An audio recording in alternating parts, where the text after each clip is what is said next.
ပါရှင်ရန်ကုန်ခေတ်သစ်ရဲ့နေ့လည်ခင်းသတင်းတွေကိုတင်ဆက်ပေးပါမယ်စစ်အာဏာသိမ်းတဲ့နေ့ဖေဖော်ဝါရီလ1ရက်နေ့မှာဗိုလ်ချုပ်2ဦးကသမရဦးဝင်းမြင့်ကိုဖမ်းဆီးပြီးကျမ်းမာရေးအကြောင်းပြနှုတ်ထွက်စာလက်မှတ်ထိုးဖို့ဖိအားပေးခဲ့ပေမဲ့လည်းလက်မှတ်မထိုးဘဲအသေးခံမယ်လို့သမရဦးဝင်းမြင့်ကညင်းဆိုခဲ့ကစစ်အာဏာသိမ်းတဲ့နေ့ဖြစ်စဉ်အပြည့်အစုံကိုတရားရုံးမှာသမရဦးဝင်းမြင့်ကမှတ်တမ်းတင်ထွက်ဆိုထားပါတယ်မဲဆန္ဒနယ်122နယ်မှာရွေးကောက်ပွဲမကျင်းပဘူးလို့စစ်ကောင်စီကကြေညာတဲ့တဲမှာတော့ထိန်းချုပ်နယ်မြေ17မြို့နယ်ပါဝင်နေဆိုတဲ့သတင်းအပါအဝင်နေ့လည်ခင်းသတင်းတွေကိုတင်ဆက်ပေးပါမယ်ရှင်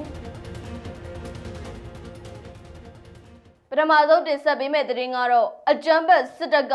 စစ်အာဏာသိမ်းတဲ့နေ့2021ခုနှစ်ဖေဖော်ဝါရီလ1ရက်နေ့မနက်9:00နာရီအချိန်မှာဗိုလ်ချုပ်2ဦးကသမရဦးဝင်းမြင့်ကိုဖမ်းဆီးပြီးကျမ်းမာရေးအကြောင်းပြနှုတ်ထွက်စာလက်မှတ်ထိုးဖို့ဖိအားပေးခဲ့ပေမဲ့လည်းလက်မှတ်မထိုးဘဲအသေးခံမယ်ဆိုပြီးသမရဦးဝင်းမြင့်ကညင်းဆိုခဲ့တယ်လို့သိရပါတယ်။ဒါအပြင်စစ်တပ်ကဆွဲဆိုထားတဲ့အမှုတွေနဲ့ပတ်သက်ပြီးနေပြည်တော်စပူသီရိမြို့နယ်တရားရုံးမှာ2021ခုနှစ်အောက်တိုဘာလ12ရက်နေ့ထွက်ဆိုချိန်မှာတော့သမရဦးဝင်းမြင့်ကစစ်အာဏာသိမ်းတဲ့နေ့2021ခုနှစ်ဖေဖော်ဝါရီလ1ရက်နေ့ဖြစ်စဉ်တွေနဲ့ပတ်သက်ပြီးအဲ့ဒီလိုမျိုးပဲမချွင်းမချံပြန်လည်ထွက်ဆိုထားတယ်လို့တရားရုံးထွက်ဆိုချက်မိတ္တူတွေရသိရပါတယ်။2021ခုနှစ်ဖေဖော်ဝါရီလ1ရက်နေ့မနက်9:00နာရီအချိန်ခန့်မှာတော့သမရဦးဝင်းမြင့်နေထိုင်ရာနိုင်ငံတော်သမရအိမ်တော်အခန်းကိုအကြမ်းဖက်စစ်တီတော်တွေဘယ်ဘက်ညာဘက်တို့ကနေရောက်ရှိလာခဲ့တဲ့နောက်မှာသမရဦးဝင်းမြင့်ကိုဖမ်းဆီးထိန်းသိမ်းခဲ့တယ်လို့သိရပါတယ်။အဲဒီနောက်ညအိဝေးအင်ဂျီနဲ့ဖြစ်နေတဲ့သမရဦးဝင်းမြင့်ကိုစစ်တပ်ကသူတို့ရှေ့မှာပဲအင်ဂျီလဲစေခဲ့ပြီးသမရရုံးဘက်ကိုခေါ်ဆောင်ခဲ့တယ်လို့သိရပါတယ်။သမရဦးဝင်းမြင့်ကတောင်းနေကြဆေးတွေကိုလက်ဆွဲအိတ်ထဲကိုထည့်ကာဖျားကန်းကိုတွားပြီးရွတ်ဖတ်နေကြဖျားစာအုပ်တွေယူဆောင်ခဲ့ပြီးတဲ့နောက်မှာတော့ဖျားကိုဥချပြီးစစ်တပ်ကခေါ်ဆောင်အောင်နောက်ကိုလိုက်သွားခဲ့ရတယ်လို့သိရပါတယ်။သမရရုံးကိုခေါ်သွားတဲ့လမ်းတစ်လျှောက်သမရအိမ်အပေါ်တက်အောက်ထပ်နဲ့သမရရုံးကိုသွားတဲ့လမ်းသမရရုံးတို့မှာလည်းအကြမ်းဖက်ဝတ်စုံအပြည့်စုံဝတ်ထားတဲ့စစ်သားတွေကိုတွေ့ရှိရတယ်လို့သိရပါတယ်။သမရရုံးကိုရောက်တဲ့အခါနိုင်ငံတော်သမရဦးဝင်းမြင့်ရဲ့ရုံးခန်းအဝင်အဝကအခန်းတစ်ခန်းတွေကိုသမရဦးဝင်းမြင့်ကိုစစ်တပ်ကခေါ်ဆောင်လာပြီးခုံပေါ်မှာထိုက်ခိုင်းခဲ့ပြီးတဲ့နောက်မှာတော့ဗိုလ်ချုပ်ကြီးဓမ္မမဟုတ်ဒုတိယဗိုလ်ချုပ်ကြီး2ဦးဝင်လာကနိုင်ငံတော်သမရဦးဝင်းမြင့်အားကျမ်းမာရေးအကြောင်းပြကနှုတ်ထွက်ပေးဖို့အတွက်ပြောဆိုဖိအားပေးခဲ့ကြတယ်လို့သိရပါတယ်။နိုင်ငံတော်သမရဦးဝင်းမြင့်ကနှုတ်ထွက်မပေးနိုင်ပဲအသေးခံမဲဆိုတာနဲ့စစ်တပ်အနေနဲ့အာဏာမသိမ်းသင့်ပဲဥပဒေနဲ့အညီလုပ်သင့်တယ်လို့တုံ့ပြန်ပြောဆိုခဲ့ပါတယ်။အဲဒီနောက်နိုင်ငံတော်သမရဦးဝင်းမြင့်ကိုစစ်တပ်ကအခန်းကိုပြန်လည်ပို့ဆောင်ခဲ့ပြီးအခန်းမှာလည်းစစ်တပ်က24နာရီအမြဲမပြတ်စောင့်ကြည့်ခဲ့ကဖျားကန်ထမင်းစားကန်သွားတဲ့အချိန်မှာပါစစ်သားတွေကလိုက်ပါစောင့်ကြည့်ခဲ့လို့သိရပါတယ်။နိုင်ငံတော်သမရဦးဝင်းမြင့်အသုံးပြုနေတဲ့ဆက်သွယ်ရေးအခန်းကဆက်သွယ်ရေးပစ္စည်းတွေလည်းတစ်ခုမှမရှိတော့ဘဲစစ်တပ်ကသိမ်းဆည်းခဲ့တယ်လို့သိရပါတယ်။2021ခုနှစ်ဖေဖော်ဝါရီလ1ရက်နေ့နေ့လယ်ပိုင်းအချိန်ရောက်တဲ့အခါမှာတော့စစ်တပ်ကနိုင်ငံတော်သမရဦးဝင်းမြင့်ကို3ရက်အတွင်းနိုင်ငံတော်သမရအိမ်တော်ကနေပြောင်းရွှေ့ပေးရမယ်လို့အမိန့်ပေးလာတာကြောင့်နိုင်ငံတော်သမရဦးဝင်းမြင့်ကမိသားစုပစ္စည်းတွေကိုရှိတဲ့သူနဲ့ပဲဖြစ်တယ်လို့သိသိခဲ့ရပြီး2021ခုနှစ်ဖေဖော်ဝါရီလ4ရက်နေ့ည9:00နာရီဝန်းကျင်ခန့်အချိန်မှာတော့ဝင်ကြီးမြအိမ်ယာဘက်ကနေတလုံးကိုနိုင်ငံတော်သမရဦးဝင်းမြင့်မိသားစုကိုပြောင်းရွှေ့ပေးခဲ့တယ်လို့သိရပါတယ်။အဲဒီနောက်မှာတော့အနီးကမှာဆာရဖအဖွဲ့တွေခြံအတွင်းဘက်မှာအကြမ်းဖက်စစ်သားတွေရဲတွေကစောင့်ကြည့်ခဲ့ကြတယ်လို့လည်းသိရပါတယ်။အဲဒီနောက်၄လနီးပါးအကြာမှာတော့2021ခုနှစ်မေလ9ရက်နေ့ည12:00နာရီဝန်းကျင်အချိန်ကနိုင်ငံတော်သမရဦးဝင်းမြင့်ကိုဝင်ကြီးမြအိမ်ယာဘက်ကနေအိမ်ကနေနောက်တနေရာကိုပြောင်းရွှေ့ခဲ့ပြီးအဲ့ဒီနေရာကလည်းဘယ်နေရာလဲဆိုတာမသိရပဲအတွင်းအပြင်မမြင်ရဖို့ကိုကာယံထားတယ်လို့သိရပါတယ်။အကြမ်းဖက်စစ်သားတွေစရဖတွေစောင့်ကြည့်ခဲ့ပြီးသတင်းစာရုပ်မြင်သံကြားတို့မကြည့်ရပဲပြင်ပလောကနဲ့အဆက်အသွယ်ပြတ်တောက်ခဲ့ရတယ်လို့နိုင်ငံတော်သမရဦးဝင်းမြင့်ကတရားရုံးမှာထွက်ဆိုထားပါတယ်ရှင်။ဆလတ်တင်ဆက်ပေးမဲ့သတင်းကတော့လွတ်တော်3ရက်မဲဆန္ဒနယ်122နယ်မှာရွေးကောက်ပွဲကျင်းပမှာမဟုတ်ဘူးလို့အာဏာသိမ်းစစ်ကောင်စီကမနေ့ကစက်တင်ဘာလ14ရက်နေ့မှာကြေညာလိုက်ပြီးအဲဒီထဲမှာတော့ထိန်းချုပ်နယ်မြေ17မြို့နယ်ပါဝင်နေပါတယ်။အဲဒီလိုစစ်ကောင်စီကြေညာလိုက်တဲ့မြို့နယ်တွေမှာရန်ပြေပေါတော်ပုံနာကျွန်းရသေးတောင်ဘူးတီတောင်မောင်းတော်ကြောက်တော်မင်းပြမြေပုံမြောက်ဦးနဲ့ပလက်ဝမြို့နယ်တွေပါဝင်နေပါတယ်။ပြည်သူ့လွှတ်တော်အမျိုးသားလွှတ်တော်နဲ့တိုင်းဒေသကြီးဓမ္မမဟုတ်ပြည်နယ်လွှတ်တော်တွေရဲ့စုစုပေါင်းမဲဆန္ဒနယ်121နေရာတို့မှာရွေးကောက်ပွဲကျင်းပပြုလုပ်မှာမဟုတ်ဘူးလို့စစ်ကောင်စီရဲ့ရွေးကောက်ပွဲကော်မရှင်ကထုတ်ပြန်ထားပါတယ်။ ဒါအပြင်ပြည်သူ့လွှတ်တော်မဲဆန္ဒနယ်56နယ်အမျိုးသားလွှတ်တော်မဲအများဆုံးရသူအနိုင်ယူစနစ် FPTP မဲဆန္ဒနယ်9နယ်နဲ့တိုင်းဒေသကြီးဓမ္မမဟုတ်ပြည်နယ်လွှတ်တော်မဲအများဆုံးရသူအနိုင်ယူစနစ် FPTP မဲဆန္ဒနယ်56နယ်တို့မှာရွေးကောက်ပွဲကျင်းပမှာမဟုတ်ဘူးလို့လည်းစစ်ကောင်စီရဲ့ရွေးကောက်ပွဲကော်မရှင်ကပြောပါတယ်ကချင်ပြည်နယ်က4မြို့နယ်၊ကယားပြည်နယ်က3မြို့နယ်၊ချင်းပြည်နယ်က4မြို့နယ်၊စကိုင်းတိုင်းဒေသကြီးက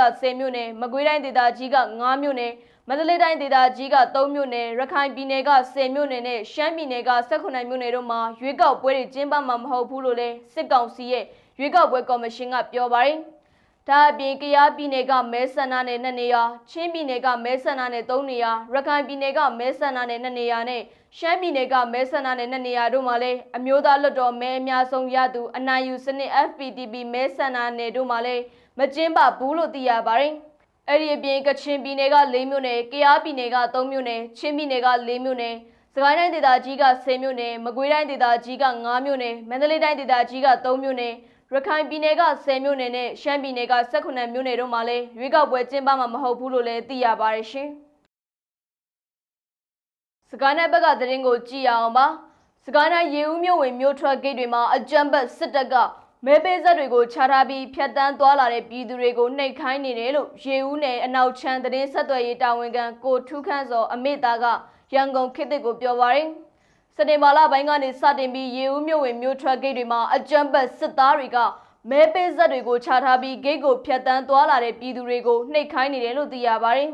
်ပြီးခဲ့တဲ့စတင်မာလာ10ရက်နေ့ကလည်းအကြမ်းဖက်စစ်တပ်ရဲ့နာမခကနေတက်လာတဲ့ MI-70 ရဟတ်ယာဉ်ကလည်းရေဦးမြို့ပေါ်မှာရှိတဲ့အထက်ကတစ်ကျောင်းမှာဆင်းတက်ခဲ့ပြီးမဲပေးဆက်တွေကိုချထားခဲ့တယ်လို့သိရပါတယ်။ဒါအပြင်ရေဦးမြို့ပေါ်ကအကြမ်းဖက်စစ်သားတွေကလည်းကြေးရွာတွေကိုစစ်ကြောင်းထိုးဖို့ပြင်ဆင်နေပြီးမနေ့ကစက်တင်ဘာလ14ရက်နေ့မှာတော့မြို့အနီးနားမှာရှိတဲ့ကြေးရွာ၄ရွာကပြည်သူတွေဟာမိုးရဲရီတဲ့ထွက်ပြေးတိမ်းရှောင်နေရပါတယ်။အကြမ်းဖက်စစ်တပ်ဟာရွေးကောက်ပွဲနီးလာတဲ့အတွက်မြို့အနီးနားမှာရှိတဲ့ကြေးရွာတွေကပြည်သူတွေကိုရွေးကောက်ပွဲမှာပူးပေါင်းပါဝင်နိုင်ဖို့မဲဆွယ်စည်းရုံးရေးတွေလှုပ်ဆောင်နေပြီးမြို့ပေါ်မှာရှိတဲ့စစ်တပ်ဂိတ်တွေမှာလည်းအင်အားဖြည့်တင်းထားတယ်လို့သိရပါတယ်။အဲ့ဒီအပြင်ဩဂတ်စ်လ21ရက်နေ့ကလည်းရေဦးမြို့ပေါ်ကနေထွက်လာတဲ့အကြမ်းဖက်စစ်တပ်ကတန်တဲ့ရွာကိုဝင်ရောက်ပစ်ခတ်စီးနင်းခဲ့ပြီးကြေးရွာအတွင်းမှာရှိတဲ့စာတင်ကုန်းတွေကိုမိရှို့ဖျက်ဆီးသွားတယ်လို့သိရပါတယ်။ဒါအပြင်ရေဦးဒီပဲရင်ကားလမ်းပိုင်းကိုလည်းစနေပါလ12ရက်နေ့ညနေပိုင်းကစတင်ပြီးစီးရဲအခြေအနေအရာကြောင့်ရေဦးမြို့နယ်ပြည်သူ့ကာကွယ်ရေးအဖွဲ့ကယာယီပိတ်ထားတယ်လို့သိရပါတယ်ရှင်။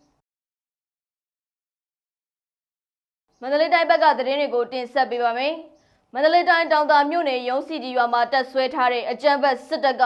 ကြေးရွာနေအမျိုးသမီး3ဦးကိုအာဓမပြုကျင့်ကနေအိမ်10လုံးကျော်ကိုမိရှို့ဖျက်ဆီးခဲ့တယ်လို့ဒေသပြည်သူတွေကရန်ကုန်ခေတ်သစ်ကိုပြောပါရယ်။ပြီးခဲ့တဲ့စက်တင်ဘာလ10ရက်နေ့နေ့လယ်17နာရီခန့်ကစတင်ပြီးမလိုင်မြို့နယ်ဘက်ကနေဝင်ရောက်လာတဲ့အကြမ်းဖက်စစ်တပ်စစ်ကြောင်းဟာကြေးရွာအတွင်းကိုဝင်ရောက်တက်ဆွဲက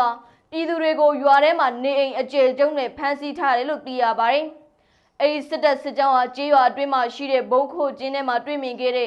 အမျိုးသမီး2ဦးနဲ့ထမင်းလာပို့တဲ့အမျိုးသမီး2ဦးအပါအဝင်3ဦးကိုအာဓမပြုကျင့်ခဲ့တယ်လို့သိရပါရယ်။အကြမ်းဖက်စစ်တပ်စစ်ကြောင်းဟာရုပ်စီကြီးတောင်သာအကြားမှာရှိတဲ့ယထာတန်လန်ကူအနီးမှာပြက်ကျနေတဲ့မီးလိုင်းတွေကိုပြင်ဆင်ဖို့ရောက်ရှိနေတာဖြစ်ပြီးစစ်ကြောင်းမှာတော့ EBC ဝန်ထမ်း80ကျော်ခန့်ပါဝင်တယ်လို့သိရပါရယ်။အဲ့ဒီအကြမ်းဖက်စစ်သားတွေဟာစက်တင်ဘာလ17ရက်နေ့မနက်7:00နာရီခန့်ကလည်းရုံးစီကြီးရွာမြောက်ချမ်းရဲကွက်မှာရှိတဲ့ပြည်သူပိုင်နေအိမ်တွေကိုမီးရှို့တာနဲ့စက်တင်ဘာလ12ရက်နေ့မနက်10:00နာရီခန့်မှာတော့နေပူတာရက်ကွက်ကပြည်သူတွေပိုင်တဲ့နေအိမ်တွေကိုထပ်မံမီးရှို့ဖျက်ဆီးခဲ့ပါသေးတယ်။ဒါအပြင်မနေ့ကစက်တင်ဘာလ14ရက်နေ့မနက်ပိုင်းမှာလည်းအကြမ်းဖက်စစ်သားတွေကပန်းပေါင်းလမ်းဆောင်ဂိတ်ကိုလည်းထပ်မံမီးရှို့ဖျက်ဆီးခဲ့တယ်လို့သိရပါတယ်။လက်ရှိချိန်မှာတော့အကြမ်းဖက်စစ်တပ်စစ်ကြောင်းဟာရုပ်စီကြီးရွာမှာ120မမလက်နက်ကြီးတွေအထိုင်ချပြီးအနောက်မြောက်ဘက်ကိုနေ့စဉ်ပစ်ခတ်နေတယ်လို့သိရပါတယ်ရှင်။တပတ်မန္တလေးတိုင်းဘက်မှာလည်းစစ်တပ်ကဘုံကျဲတိုက်ခိုက်နေပါတယ်။မန္တလေးတိုင်းမတရားမြို့နယ်အင်းကျင်းမြန်ရွာအနီးကိုအကြမ်းဖက်စစ်တပ်ကဝိုင်တွဲလေရင်နဲ့ဘုံကျဲတိုက်ခိုက်ခဲ့တာကြောင့်ကိုရင်တပါတီလာရှင်တပါနဲ့ပြည်သူတဦးသေဆုံးခဲ့တယ်လို့ Voice of Mandalay ရဲ့တာဝန်ရှိသူတဦးကရန်ကုန်ခေတ်သစ်ကိုပြောပါရယ်။ပြီးခဲ့တဲ့စက်တင်ဘာလ23ရက်နေ့ည9:00နာရီခန့်မှာအကြမ်းဖက်စစ်တပ်ကတိုက်ပွဲမဖြစ်ပွားဘဲမတရားမြို့နယ်အရှိမြောက်ချမ်းမှာရှိတဲ့အင်ဂျင်မြန်ရွာကိုဝိုင်တွဲလင်ရင်နဲ့ဘုံ12လုံးကျဲချတိုက်ခိုက်ခဲ့ရကြောင်းအသက်17နှစ်အရွယ်ကိုရင်လေးတစ်ပါးအသက်80နှစ်အရွယ်တီလာရှင်တစ်ပါးနဲ့အသက်40အရွယ်အမျိုးသမီးတူသေဆုံးခဲ့ရတယ်လို့သိရပါတယ်။ မတရားမြို့နယ်အတွင်းအကြမ်းဖက်စစ်တပ်ကကြေးရွာတွေကိုလေကြောင်းနဲ့နေ့စဉ်ဘုံကျဲတိုက်ခိုက်နေရကြောင်းကြေးရွာနေပြည်သူတွေဟာဘေးလွတ်ရာကိုထွက်ပြေးတိမ်းရှောင်နေရတယ်လို့သိရပါတယ်။အဲဒီလိုပဲစက်တင်ဘာလ10ရက်နေ့နဲ့17ရက်နေ့တို့မှာလည်းအကြမ်းဖက်စစ်တပ်ကမတရားမြို့နယ်အတွင်းမှာရှိတဲ့ရှားစေးချက်၄ရွာနဲ့စိတ်သာရွာတို့ကိုလည်းတိုက်ပွဲမဖြစ်ပွားပဲလေရင်နဲ့ဘုံကျဲတိုက်ခိုက်ခဲ့တာကြောင့်နေအိမ်တွေထိခိုက်ပျက်စီးခဲ့ရပါသေးတယ်ရှင်။တစ်ဖက်မှာတော့စစ်တပ်စီကိုရောင်းစားခံခဲ့ရတဲ့စစ်မှုထမ်းတပ်သားတွေတဦးကတော့အလင်းဝင်ရောက်လာခဲ့ပါတယ်။ထိုင်းနိုင်ငံကိုပို့ဆောင်ပေးမယ်ဆိုပြီးပွဲစားကအကြမ်းဖက်စစ်တပ်စီကိုရောင်းစားခဲ့တဲ့စစ်မှုထမ်းတပ်သားတွေကိုရန်နိုင်လင်းဟာအသနာတလက်ယူဆောင်လာပြီးအလင်းဝင်ရောက်ခဲ့တယ်လို့တဝဲခရိုင်အမှတ်နဲ့တရင်ကပြောပါတယ်။အလင်းဝင်လာတဲ့စစ်မှုထမ်းတပ်သားတွေကိုရန်နိုင်လင်းအပါအဝင်တငယ်ချင်း9ယောက်ကိုငွေကျပ်9သိန်းနဲ့ထိုင်းနိုင်ငံဘန်ကောက်မြို့ကိုပို့ဆောင်ပေးမယ်ဆိုပြီးပေါင်မြို့နယ်ကပွဲစားဖြစ်သူလင်းထက်ဆိုသူနဲ့ဆက်သွယ်ခဲ့တဲ့နောက်ပွဲစားကတူကို18သိန်းပေးရမယ်ပြောခဲ့တာကြောင့်ငွေကျပ်10သိန်းစီထပ်မံပေးချေခဲ့ရတယ်လို့သိရပါတယ်။အဲဒီနောက်ပွဲစားကကိုရန်နိုင်လင်းအပါအဝင်တငယ်ချင်း9ဦးကိုမုတ်တမမြို့နယ်မှာရှိတဲ့ရောဘာချန်တစ်ခုကိုခေါ်ဆောင်သွားပြီးတညအိပ်ဖို့ပြောဆိုခဲ့တာကြောင့်ညအိပ်ပြီးတဲ့နောက်မနက်မိုးလင်းတဲ့အခါမှာတော့အရက်ဝတ်ဝတ်ဆင်ထားတဲ့စစ်သားတွေကကိုရန်နိုင်လင်းအပါအဝင်တငယ်ချင်း9ဦးကိုဖမ်းဆီးပြီးစစ်မှုထမ်းတပ်သားတွေစုဆောင်းရေးကိုပို့ဆောင်ခဲ့တယ်လို့သိရပါတယ်။အဲဒီနောက်ကိုရန်နိုင်လင်းကိုအကြမ်းဖက်စစ်တပ်က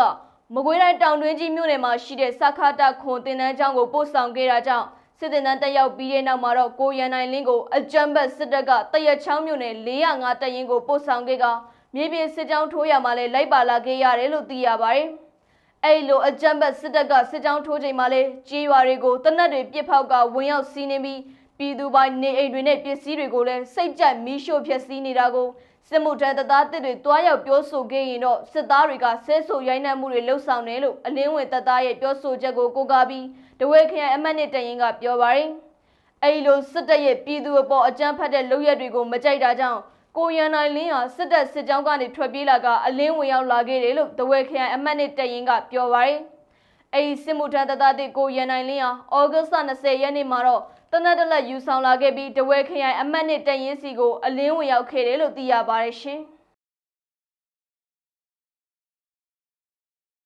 အခုနောက်ဆုံးတင်ဆက်ပေးမယ့်သတင်းကတော့ထိုင်းနိုင်ငံကချနဘူရီခရိုင်စံခလဘူရီမြို့မှာတရားမဝင်ရောက်လာတဲ့မြန်မာနိုင်ငံသားလူငယ်အယောက်80ဖမ်းဆီးခံရပြီးဖမ်းဆီးခံရသူတွေကတော့ရန်ကုန်နဲ့မန္တလေးကနေလာရောက်သူတွေဖြစ်တယ်လို့ထိုင်းသတင်းဌာနတွေကသတင်းဖော်ပြထားပါတယ်။မနေ့ကစက်တင်ဘာလ14ရက်နေ့မနက်12နာရီခွဲက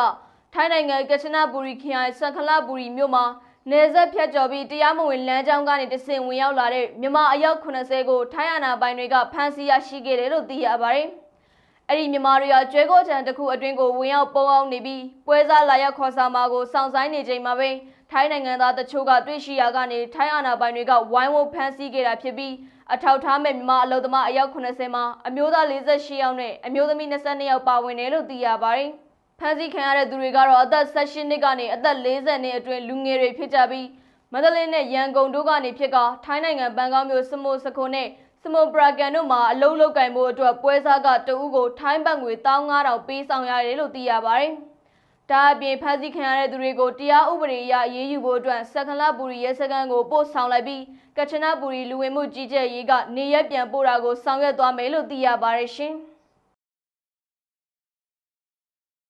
ဒါကတော့ရန်ကုန်ခေတ်သစ်ရဲ့နေ့လည်ခင်းသတင်းတွေကိုတင်ဆက်ပေးခဲ့တာပါကြည့်ရှုပေးခဲ့ကြတဲ့အတွက်ကျေးဇူးတင်ပါတယ်ရှင်ကျွန်မကတော့ရှားပါ